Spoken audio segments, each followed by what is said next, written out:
কলকাতার আরজিকর মেডিকেল কলেজে ট্রেনি তরুণী চিকিৎসককে ধর্ষণ করে খুনের অভিযোগ উঠতেই নিরাপত্তা আঁটোসাঁটো করতে তৎপরতা শুরু হলো মালদা মেডিকেল কলেজ হাসপাতালে।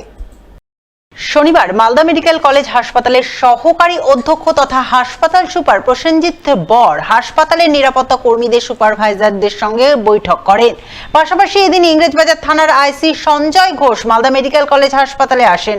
হাসপাতালের নিরাপত্তা রক্ষী ও সিসিটিভি ঠিকঠাক রয়েছে কিনা তা খতিয়ে দেখেন তিনি। কথা বলেন মালদা মেডিকেল কলেজের অধ্যক্ষ ডক্টর পার্থ প্রতিম মুখোপাধ্যায়ের সঙ্গেও। আমরা এমনি আমাদের সিকিউরিটি ব্যাপারে আমরা ব্যবস্থা নিয়ে তো রয়েছি, আমরা মনিটর করি সিকিউরিটি ব্যাপারটা।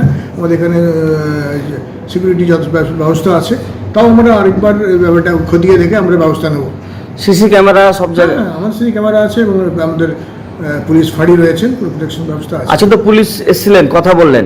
আমরা এমনি ওনারা রুটিন জাস্ট আলোচনা করতে এসেছিলেন এবং আমরা আপডেট করেছি, একটাই করেছি। ডেঙ্গু প্রতিরোধে এবার বিশেষ উদ্যোগ গ্রহণ করল মালদার কালিয়াচক 3 নম্বর ব্লক প্রশাসন। উদ্যোগের অঙ্গ হিসেবে ব্লক প্রশাসন ও ব্লক স্বাস্থ্য দপ্তরের পক্ষ থেকে শনিবার যৌথভাবে আয়োজন করা হলো এক সচেতনতামূলক র্যালিতে পা মেলালেন বৈষ্ণবনগরের বিধায়ক চন্দনা সরকার, কালিয়াচক 3 নম্বর ব্লকের বিডিও সুকান্ত শিকদার, ব্লক স্বাস্থ্য আধিকারিক শেখ আব্দুল্লাহ সহ আরো অনেকেই। তারা বিভিন্ন স্কুলের ছাত্রছাত্রী সহ ব্লকের স্বাস্থ্যকর্মীদের নিয়ে প্রথমে বৈষ্ণবনগর মাঠ থেকে বেদরাবাদ হাসপাতাল পর্যন্ত র্যালি করেন। র্যালি শেষে ডেঙ্গু প্রতিরোধে বিশেষ কর্মশালা আয়োজন চোখে পড়ে। আমাদের সিএমও স্যার এবং ডিএম স্যারের লাস্ট উইকের মিটিংয়ে একটা বার্তা দেওয়া হয়েছিল যে পাবলিক অ্যাওয়ারনেস ক্রিয়েট করার জন্য। মূলত সেই নিয়েই আজকে আমাদের প্রোগ্রামটা ছিল। আমাদের বিডিও সাহেব, এমএলএ ম্যাডাম, চন্দনা সরকার সবার একটা যৌথ প্রচেষ্টায় আজকের মেসেজ এটাই ছিল যে ডেঙ্গু যদি কন্ট্রোল করতে হয় মালদাতে, তাহলে শুধুমাত্র ট্রিটমেন্ট বা আমাদের ব্লক হেলথ প্রশাসনের পক্ষে সম্ভব নয়, সেখানে প্রতিটা স্তরের মানুষের সহযোগিতা লাগবে। আজকে ডেঙ্গু এবং চাইল্ড ম্যারেজ নিয়ে একটা ছোটো ওয়ার্কশপের মতন একটা র্যালি করলাম। তো এগুলো নিয়েই আজকে ছিল। আমরা মোটামুটি ঘন্টাখানেকের মতন একটা ওয়ার্কশপ করলাম, তারপরে মানুষকে সচেতন করবার জন্য আমরা একটা র্যালিও করলাম আমাদের প্রমোদ ভবন থেকে বেদরাবাদ রুরাল হসপিটাল পর্যন্ত। মূল লক্ষ্য ছিল যে ইমিডিয়েটলি ডেঙ্গুটাকে প্রিভেন্ট করা, আর সেই সাথে সাথে বাচ্চাগুলোকে নিয়ে সিএইচওরাও ছিল, তাদেরকে নিয়ে একটু প্রচার করা যে চাইল্ড ম্যারেজ যেগুলো ঘটছে ক্রমাগতভাবে আমাদের কাছে এই রিপোর্টগুলো আসছে, সেগুলোকে যাতে প্রিভেন্ট করা যায়, প্রিভেন্টিভ মেজার্স এই আর কি। এক ছাত্রকে অন্যায়ভাবে মারধরের প্রতিবাদে স্কুলের প্রধান শিক্ষককে তালাবন্দি করে বিক্ষোভ দেখালেন অভিভাবকরা। শনিবার এই ঘটনাকে কেন্দ্র করে ব্যাপক উত্তেজনা ছড়ায় মালদার মোথাবাড়ির চক প্রতাপপুর জুনিয়র হাই স্কুলে। এই খবর পেয়ে মোথাবাড়ি থানার পুলিশ ঘটনাস্থলে পৌঁছয় এবং পরিস্থিতি শান্ত করে।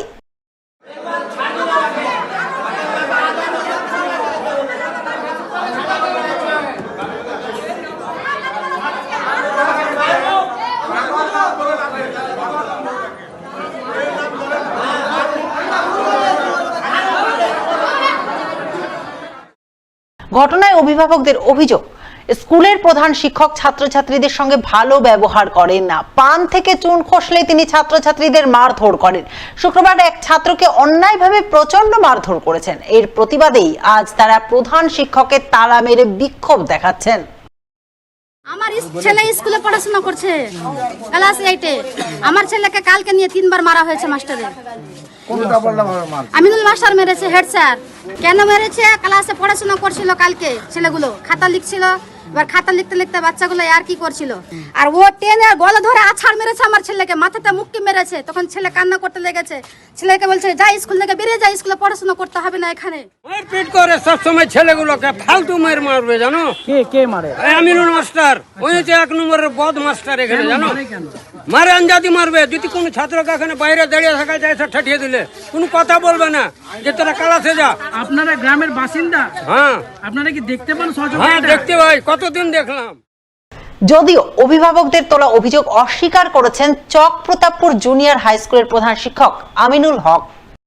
আমি কালকে যেহেতু ওই ছেলেটা, আমি ওকে ভালোবাসি, ওরা দুজন মারামারি করছিল আর খারাপ ভাষা বলছিল, ওই জন্যই টানাটানি বেঞ্চ থেকে বের করছিলাম। এই আসছিলাম, জোরে টেনে বের করছিলাম না, চুলে আছড় বাড়ি টানছিলাম না।